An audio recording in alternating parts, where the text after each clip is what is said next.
Welcome back, everybody, to the Metropolis Bulldogs Teambuilder Dynasty here on NCAA Football 14. Today, we're going to kick off season number 5 of the series, the final full season of this dynasty. We're going to get through the regular season within the next 2 episodes, and from there, we're going to get through the long-term sim and officially wrap things up. Last episode was the offseason. Here's a look at re-signings and the depth chart and all that in case you missed that episode or just need a refresher. We really did not lose many senior starters. I think we only lost like 3 or 4 starters from last year's team. So we should be even better than we were a year ago. And last year's team won 11 games. So I'm very optimistic for how we're going to perform this year. We're going to get through our first 6 games today, our 4 out-of-conference games, and then 2 in-conference matchups against UTSA and UAB. We hired 2 new coordinators, Luke Fickell, the former head coach at Cincinnati, and Paul Chryst, the former head coach at Wisconsin, both of whom are going to play against their former teams today. We also now have really good prospects interested in coming here now that we're a 4-star prestige school, which is good for the long-term sim because we want as much talent as we can get. So that'll bring us to our first matchup of the season at home against the Wisconsin Badgers of the Big Ten Conference. Since we're getting through 6 games today, we're going to fully play through 2 like we normally would, but we're going to simcast 4. This is going to be one of the 4 simcast games. I thought about playing it, but I decided the 2 I ended up picking were a little bit more interesting. This game is still going to be an interesting one for sure. It's the Paul Chryst revenge game. He was Wisconsin's head coach last year. They fired him, and we picked him up as our offensive coordinator. Our previous OC, Dale McBride, ended up getting a better job. He is now the offensive coordinator for the national champion Florida Gators. Since we're now at the start of the season, we can look at the preseason polls and whatnot. They have us 31st in the rankings to start the year. Hopefully we hop into the top 25 sooner than later. For the conference outlook, they have us finishing 3rd behind Capital College and Temple. Those 2 schools are certainly our biggest threats in the American Athletic Conference East. In the West, they have Memphis as the favorite once again. Even though Memphis lost a lot of talent, it does make sense that they are still the favorite.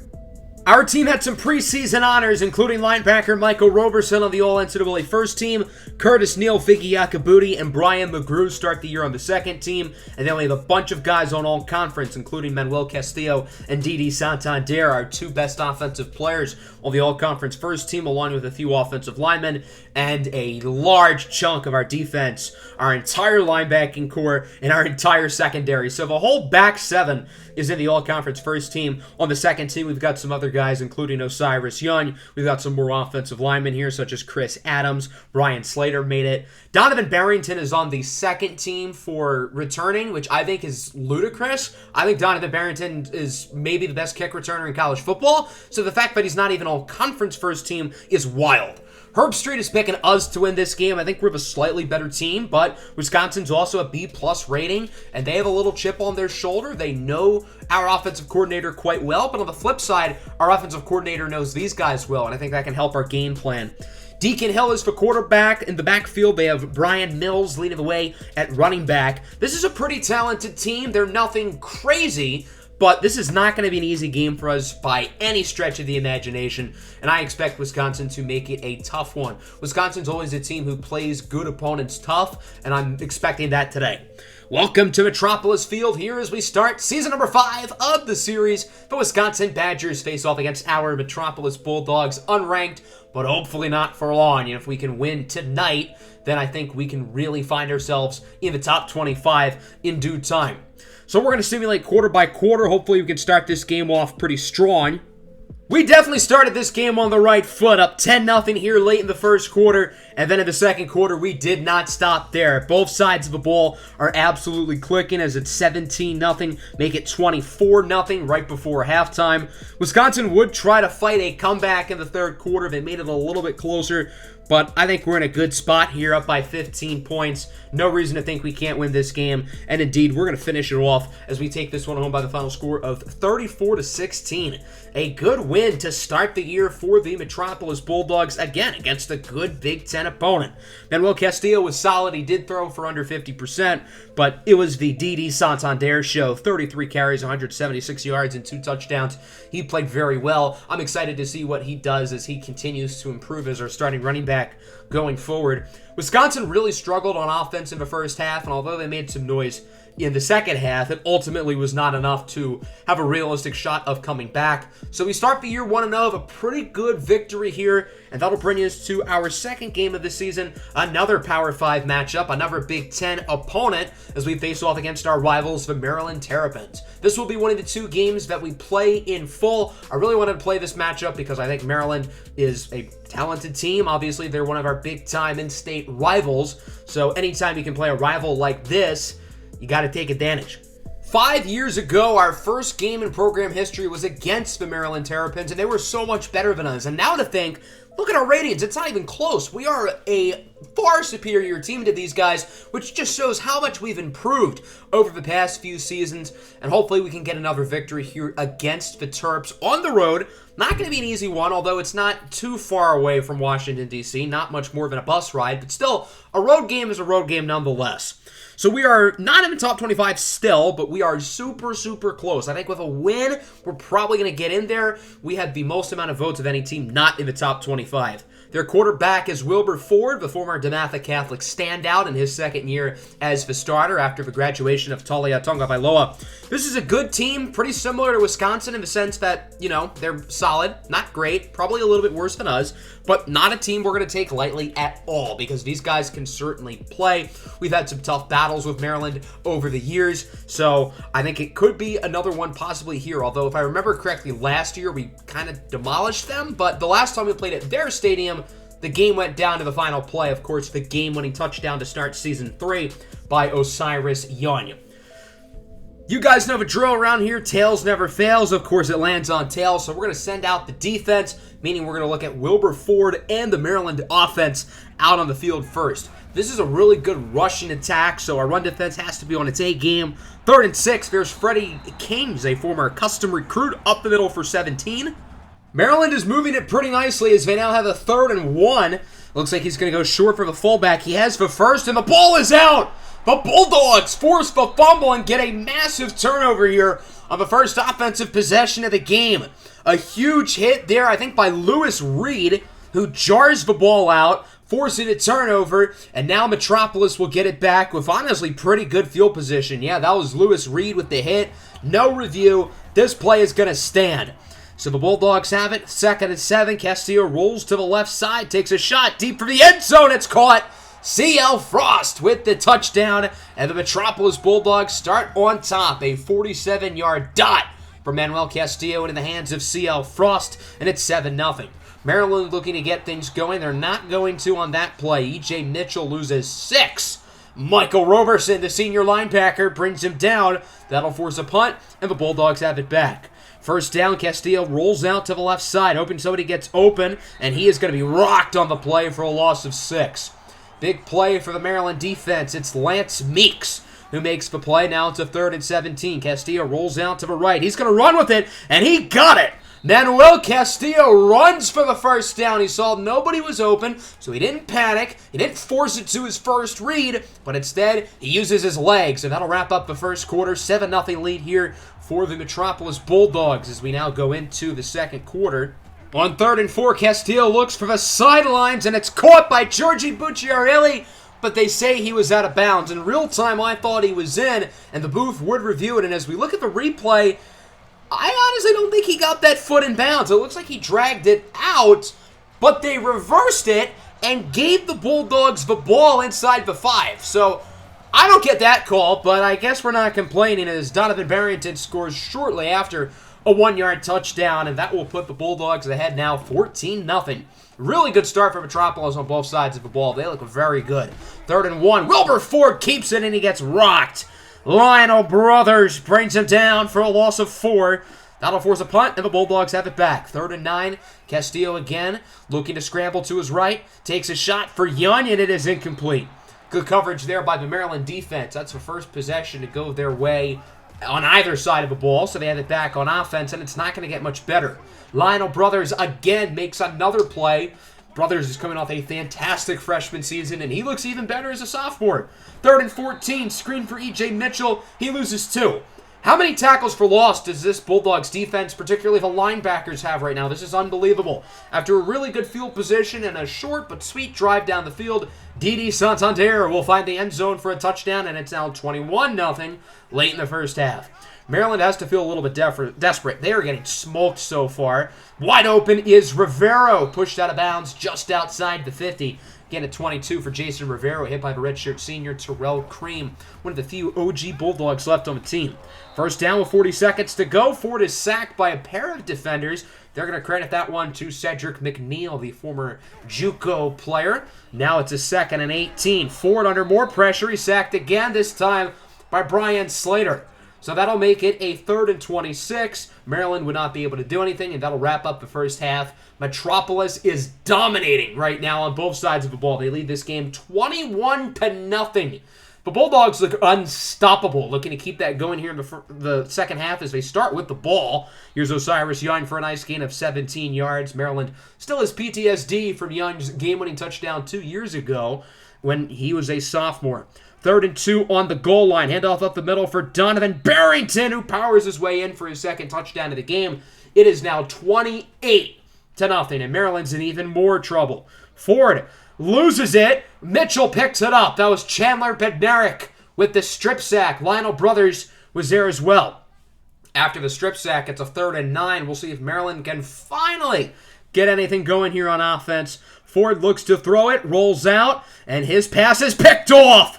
The interception of the senior, Brian McGrew. That'll force another turnover, and the Bulldogs have a chance to extend the lead. 3 minutes to go in the quarter. Play action fake. Castillo has a wide open man. It's Bucciarelli, the sophomore who does not want to be brought down. He gains 14 yards. Nice play for Giorgi Bucciarelli.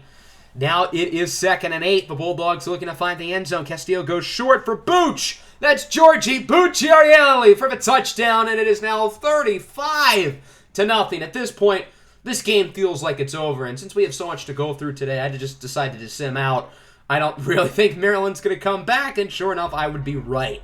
In the fourth quarter now, we're just going to sim out. Maryland would finally score, but it's not going to be enough. The Metropolis Bulldogs take this one home 41-7, dominating their in-state rivals. I think the Bulldogs are now 4-1 all-time against the Terps. And Will Castillo, again, not great, but he did enough to help the team win the game. And we even got to see the backups in there. Ibrahim Yoder played a little bit.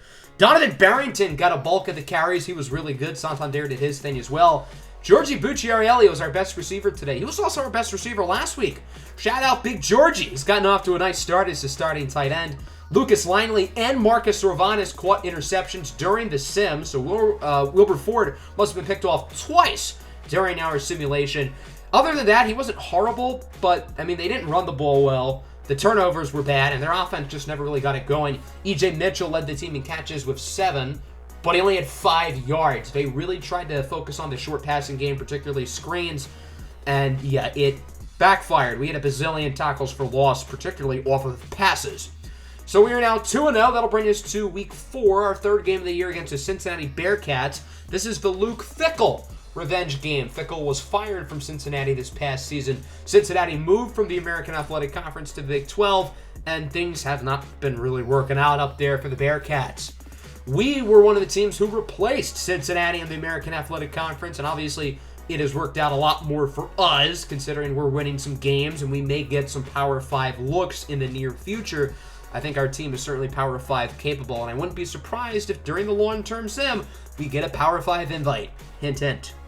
Even though the Bearcats have not lived up to expectations in the Big 12, I don't want to take this game lightly.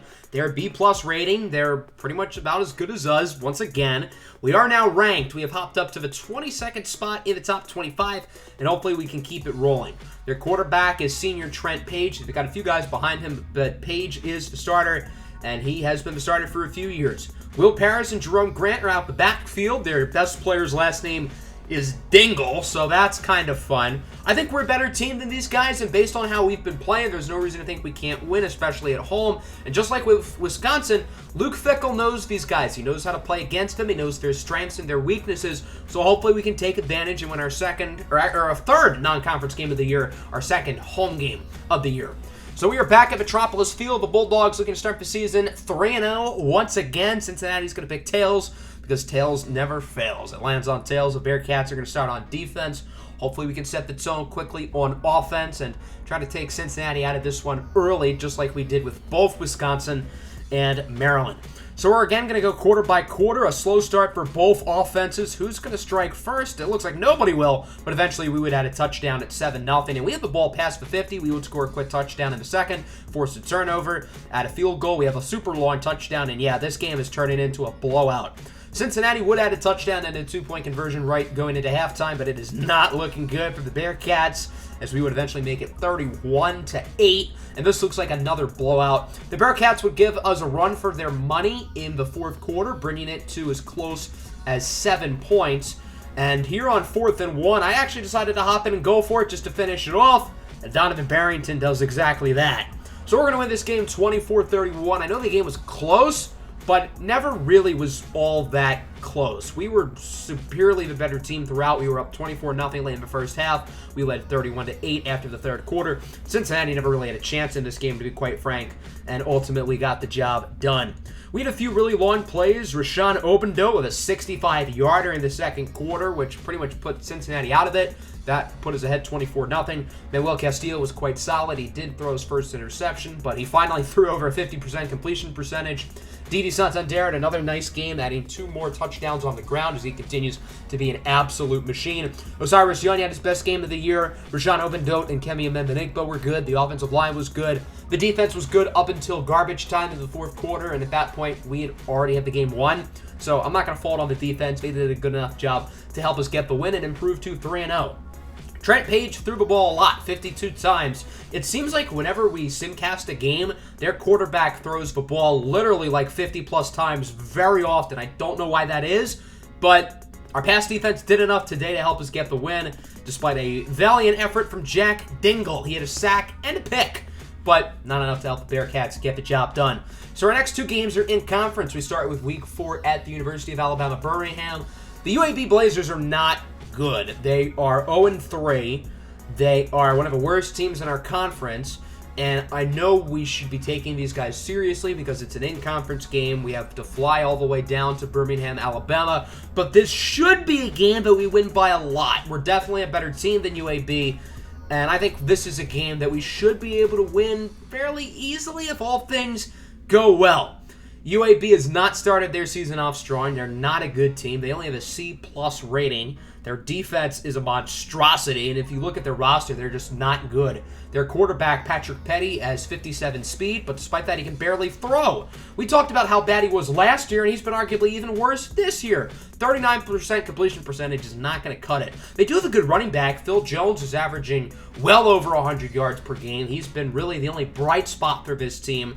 And other than that, UAB has just been an absolute mess this year. So hopefully we can keep things going here in week number 4. We've hopped up to the 21st spot in the country. Headed out to Legion Field in Birmingham, Alabama to take on the UAB Blazers for our first in-conference game of the year. Of our final 9 games, 8 of them are within the conference. And then we've got, of course, later today on the road at the University of Miami.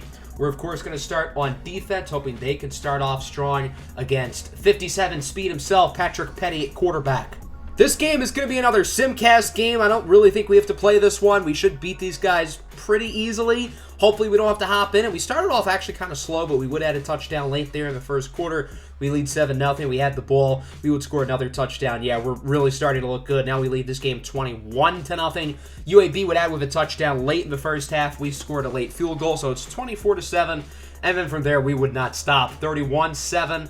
We had it in the red zone, but didn't score. So UAB has it here in the fourth quarter, but I don't think it's going to be enough. Now 38-7. A blowout victory here for the Metropolis Bulldogs as we win our first in-conference game of the season, beating the UAB Blazers by 31. We came in here expecting to get a blowout win, and we did exactly that. So we are now 4-0 on the season, continuing to play very well. Manuel Castillo had his best game of the year. Didi Santander scored 3 times on nearly 130 yards. Osiris Young was a monster, 9 for 171 and a touchdown. And then the defense was really good. Look at Brian Slater, 5 tackles for loss and 2 sacks. He has really developed nicely into a good young player. Figi Yakabuti had another interception as well.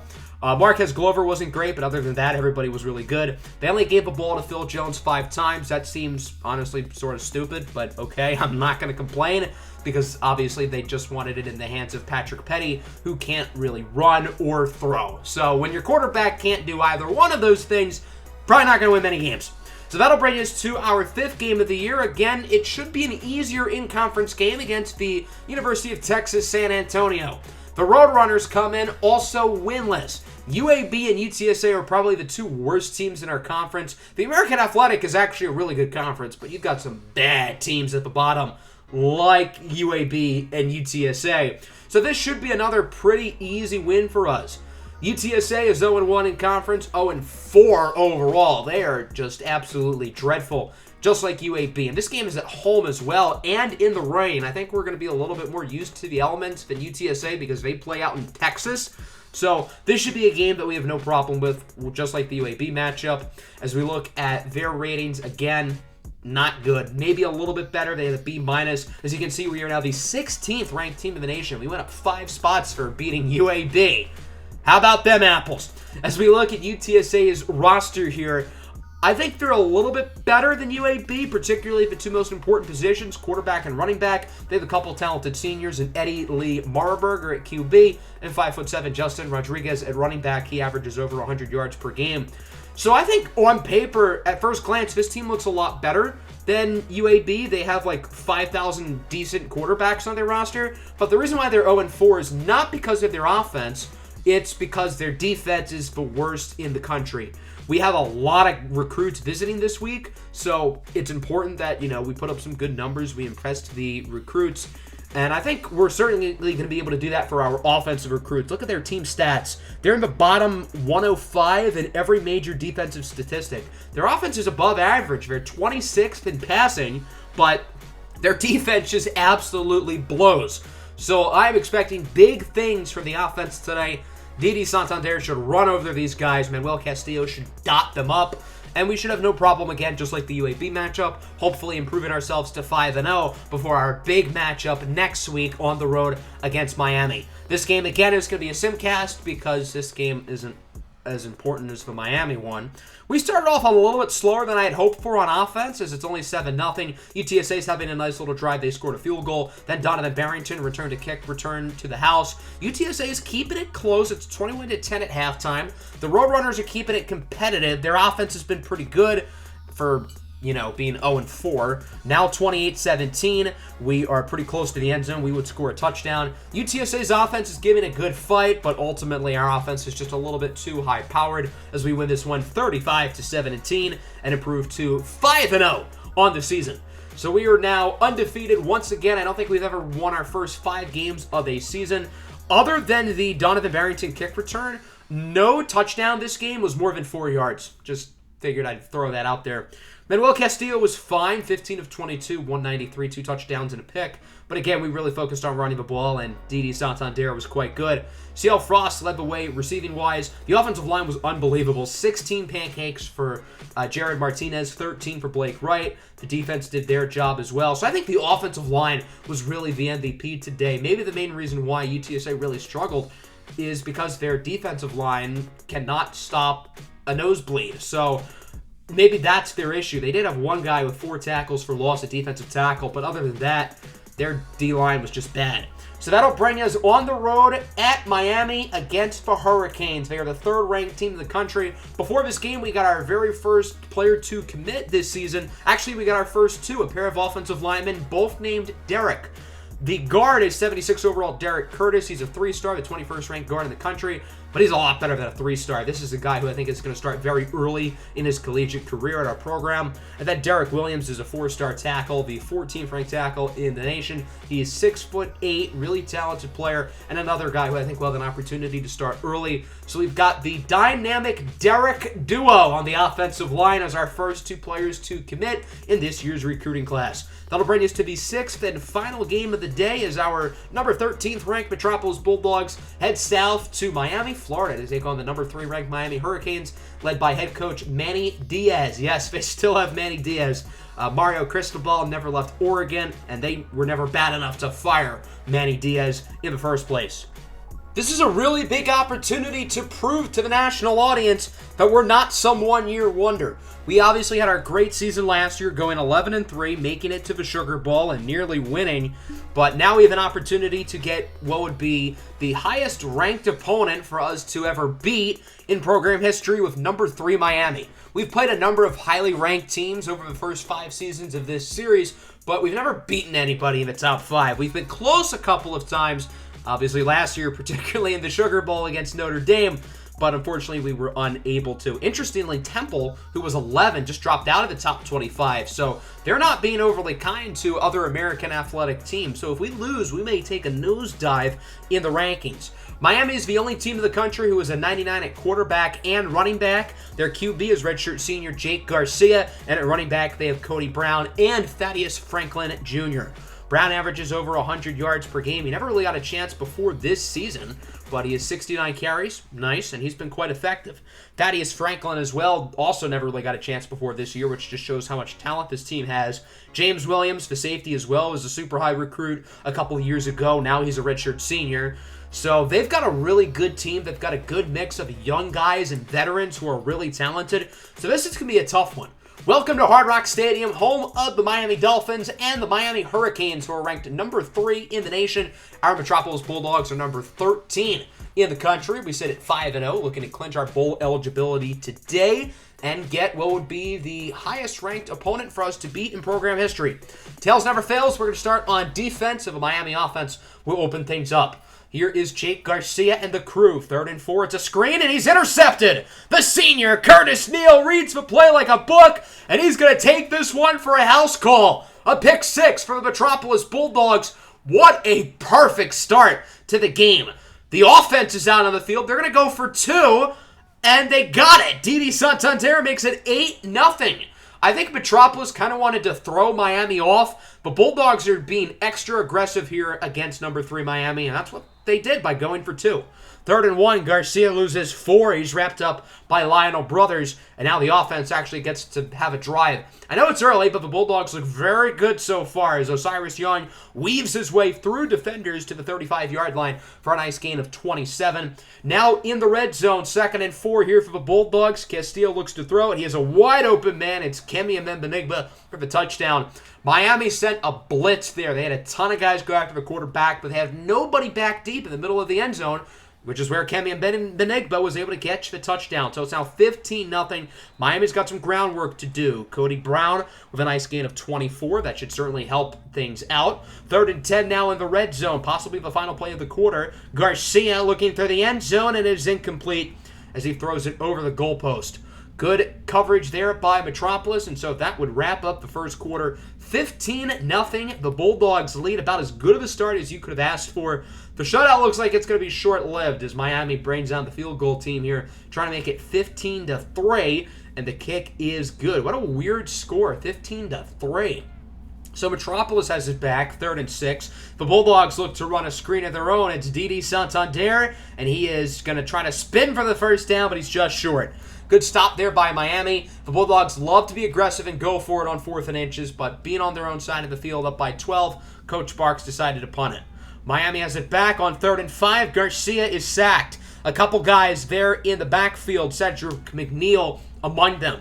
So that would force a punt. The Bulldogs have it back at around midfield, 2nd and 12. Embenigba goes up the seam. Kemi Embenigba down the field. He's going to take it himself for a rushing touchdown on the jet sweep. What a play by Kemi Embenigba, who has scored twice here in the first half, and it's 22-3. The Bulldogs are blowing them out, and they're not going to stop now. That pass is intercepted by the freshman Jamil Cox, who gets a nice return inside the 40, and this blowout keeps on going. The Bulldogs are dominating here against the Miami Hurricanes. 3rd and 6 here. Manuel Castillo looks to throw it. He is rocked in the pocket for a loss of 9. That'll knock Metropolis out of field goal range. It's Jamie Harrell with the sack. The Bulldogs would elect to punt it, and now Miami has it back. 2nd and 4, under 2 minutes to go in the half. Garcia sacked on the play for a loss of 9. The Metropolis pass rush continues to play very well as it's Napoleon Abubakar who gets to the quarterback. The Bulldogs will get it back late here in the first half. It's a 3rd and 2 inside the red zone. Castillo looks to throw it. He goes short for Santander, hoping he'd get the first down. He doesn't. So it's 4th and 2. Since the clock is running and they don't have any timeouts, they got to run no huddle. They can't bring out the field goal unit, and they're not going to have enough time to run another play. So a pretty bad ending to the first half for the Bulldogs, but have no fear. They lead 22-3, dominating Miami. And oh yeah, the Bulldogs start with the ball in the 3rd quarter because, as we know, tails never fails. Got to start on defense. So because of that, the Bulldogs are going to open this one on offense, and they look to ice the game early. 3rd and 1, handoff for Didi Santander. He loses around 7 on the play, wrapped up by a few Miami defenders. It's Thomas Davis who brings him down. Despite the fact that the Bulldogs are up by 19, their 2 best players, Manuel Castillo and Didi Santander, both have honestly been kind of unimpressive today. It's been everybody else, particularly the defense, who is stepping up. Garcia sacked on the play by Lionel Brothers. The Bulldogs would get it back here with good field position. Metropolis is winning the field position battle, and Donovan Barrington's doing a good job on punt returns. Castillo sacked for a loss of 11 on first down by Elijah Roberts. The Bulldogs wouldn't get anything going on that drive. They would be forced to punt it. Miami has it back. 2nd and 3. This pass is intercepted again. This time it's the other freshman corner, Kyle Ward, who picks it off. Jake Garcia has been intercepted 3 times in this game, and the Bulldogs are starting with really good field position. Manuel Castillo had the wind knocked out of him, so Ibrahim Yoder's in to hand it off for Donovan Barrington, who has about as easy of a touchdown as you'll see. A 25-yard score for the senior Donovan Barrington, and it is 29-3. This is unbelievable. 1st and 10, Garcia under pressure. He is sacked again, losing 2 more yards, wrapped up by Curtis Neal. Castillo back in the game as the Bulldogs have a 3rd and 6. Castillo rolls out to the right, launches a dime for Osiris Young, who gets the first down, gaining 18 yards. That will wrap up the 3rd quarter. This game is all but over, 29-3. Metropolis has the lead here with just 1 quarter to go. They start things off with the field goal unit on the field. This should be a chip shot from 29 yards out. Marquez Glover splits the uprights, and it is 32-3. And again, at this point, this is a blowout. We're just going to sim out. I'm going to try to fix the sliders because we should not be having only blowouts, but I'm not complaining. Miami's offense had a nice run in the 4th quarter, but it's not going to matter. We end up winning 39-17, one of the biggest wins in program history, easily the biggest regular season win in program history, as we put ourselves here on the map once again. We didn't ask much of Manuel Castillo. He was efficient, but he only threw the ball 14 times. Didi Santander wasn't all that impressive either. It was Donovan Barrington, who I thought was our best player out of the backfield. But the real reason why we won the game was the defense. I mean, the pass rush was great. We had 4 sacks, 3 interceptions. The defense was getting to the quarterback. They were forcing losses of yards. They were getting turnovers. They did everything you could have asked for. Jake Garcia had a good 4th quarter, but that obviously didn't really matter. He really struggled through the first 3 quarters. Our defense really shut him down, along with Cody Brown. And because of that, we were able to win this game by a lot. The thing with this Metropolis team over the past few seasons is all of our wins are close. This year, that's not the case. We are blowing teams out. The only 1-score game we've had so far was the Cincinnati game, and even so, that game wasn't all that close. We have another player committing to the program. Running back Kyle Green has committed. This is a big get for us. He's a 4-star, the number 4 running back in the country. We have a few good young running backs on the roster behind Didi Santander, like Stephen Brown and Brady Jackson. But I think once Santander leads, I think Kyle Green is going to be the guy going forward. As I kind of alluded to earlier, all of our games were not very close. I think that shows that this team is better than the previous teams we've had, which is certainly a good sign going forward. As we look at the polls, we have hopped up to number 7 in the nation. I don't know how likely it is being in a non-Power 5 conference, but with us being undefeated and having the hard part of the schedule out of the way, does this team have a shot at the national championship this year? I mean, we need some things to go our way with some of those other undefeated teams, but it's not impossible that this team wins a natty. I was just checking the Heisman watch out of curiosity, and Didi Santander is in 3rd place. That blows my mind, and as much as I love Santander, I honestly don't really think he deserves it. His longest run is like 13 yards. He's been super efficient for us, but I mean, I don't know if he's a Heisman contender, but again, not complaining. So we are here in our Week 8 bye week. We get an opportunity to rest up after our big win against Miami. We have no more bye weeks for the rest of the season. We've got a big slate of in-conference games as we look to get back to the conference championship for a second straight season. I think it'll still be against Memphis, but they have gotten off to a slower start this year than the past. I hope everybody enjoyed the video. Make sure to like button and subscribe to the channel if you are new. Peace out.